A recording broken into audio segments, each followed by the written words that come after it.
second film we're going to look at this week is one which I think might be a little bit more controversial. It is Wes Anderson's Asteroid City. Here's a clip. Junior stargazers and space cadets. Each year we celebrate Asteroid Day, commemorating September 23rd, 3007 BC, when the arid plains meteorite made Earth impact. Let's start this one with Scott. Scott, Asteroid City, hit or galactic miss? Well, I always know when Scott starts with wow. We're into a beating. So, with Wes Anderson films, I've got a bit of a hit and miss history with him. Recently, you've had things like Grand Budapest Hotel, which I loved, followed up with things like Isle of Dogs, French Dispatch, which I've liked very much. Given that run, I was hopeful that that would continue, and I'd quite enjoy this. At a minimum, quite enjoy it. I can tell you that I loved the score. I always love the way Alexander Desplat scores Wes Anderson films. Unfortunately, I think that's where my positivity ends when it comes to this movie. I really struggled with this. I thought that the narrative and the whole way that it's directed and structured was bizarre beyond belief. We know that Anderson loves to do quirky stories with quirky characters and quirky dialogue, but this felt like he was taking it to the max. Some people have said that he's almost doing like a parody of his own movies, and although I wasn't thinking it at the time, after I heard people say that, I'm like, yeah, kind of. He didn't really need to be that strange. We know that the cast is extraordinary with so many big name actors in this, but most of them are wasted because they're not being used to their potential like we know they can be.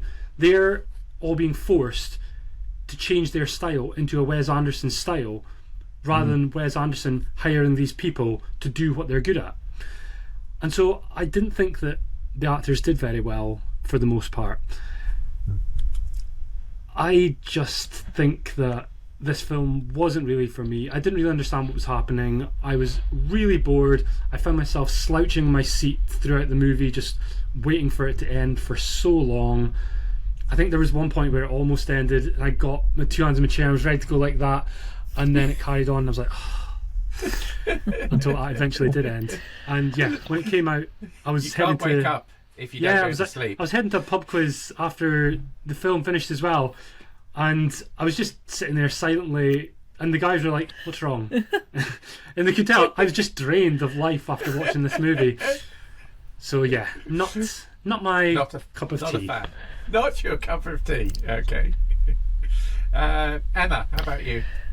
Similar feelings about it. All of these films look beautiful, and it was absolutely stunning to look at.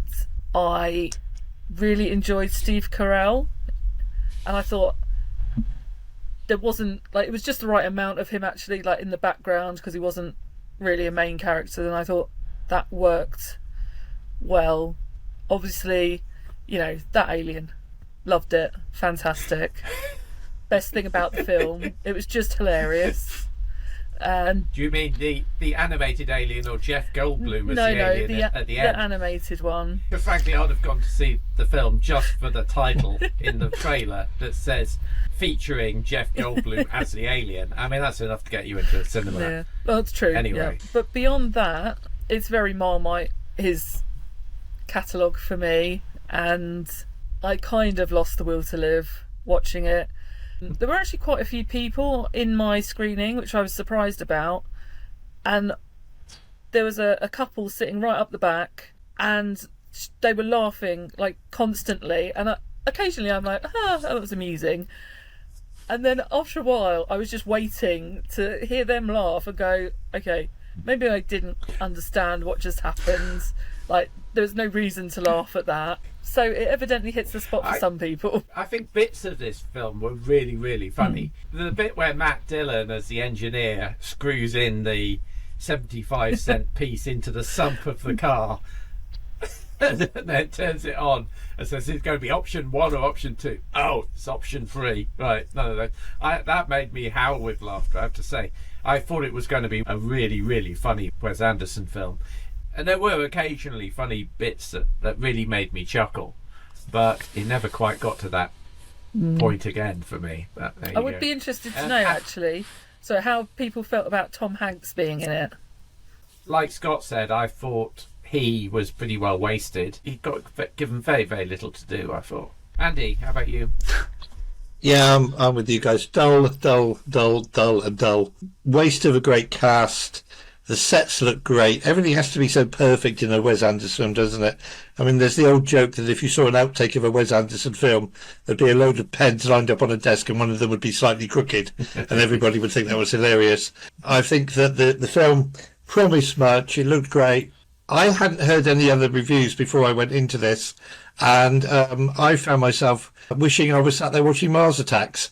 Similar thing, aliens come down, big cast. Yeah, Konnekt mentioned that in his review. Yeah, exactly. Well. And the funny thing is, I was thinking that before I heard him say that. You know, the look of the aliens. I mean, I imagine that the aliens come from sort of planets in the same solar system as the Mars Attacks one to this one, and maybe even the friendly neighbours. Who knows? But it was style over substance. You know what I mean? And I really thought that it was a tremendous disappointment. When Tom Hanks came on, I was punching the air, thinking, yes. Oh, hang on. So really disappointing, given the great cast, given the great sets, but dull. Absolutely dull. I think I probably liked it better than you did. And I certainly didn't like it as much as my daughter did, who gave it a 10 out of 10 on her Instagram account. I mean, she absolutely loved it. What's great about Rushmore, which we're going to be talking about a little bit later on, is it's a coherent story that kind of goes through the whole film. And the more Wes Anderson has been trying to get cleverer and cleverer with his films, the more we've got this kind of film in a film, which is a bit the same as in Life Aquatic. Film is about a film being made and shown and stuff. And here we've got this film of a play, as it were, being filmed.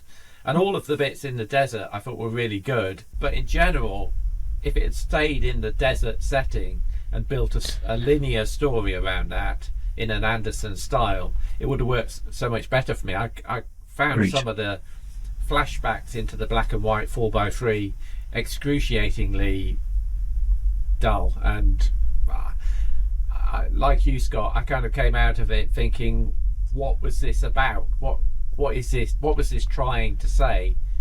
What message was this trying to get across? And I don't think I could come up with anything. I thought some of the junior cast were really good in this film, particularly Grace Edwards, who plays the daughter of Scarlett Johansson. I thought she had a fantastic look in this film. There's the scene where she looks across at Augie's son sitting along the counter, and it's a real kind of cinema moment, I think, as she looks straight at the camera as she does that. And Sophia Lillis as well, who is one of my ones to watch in terms of actors in the world after Dungeons and Dragons and It. I thought she was very good, and the guy who plays Woodrow as well, Jake Ryan, I thought he was good as well.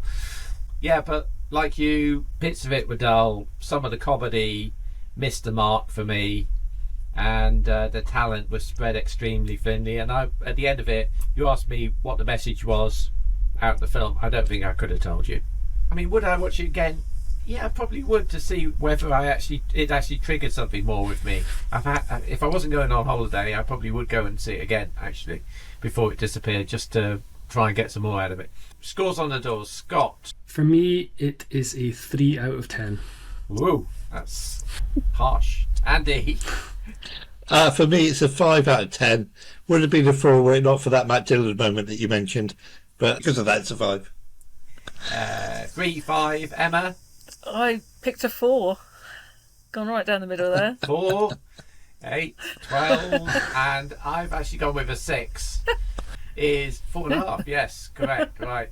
So that makes it a thumping great. Poor old Wes Anderson. Yeah.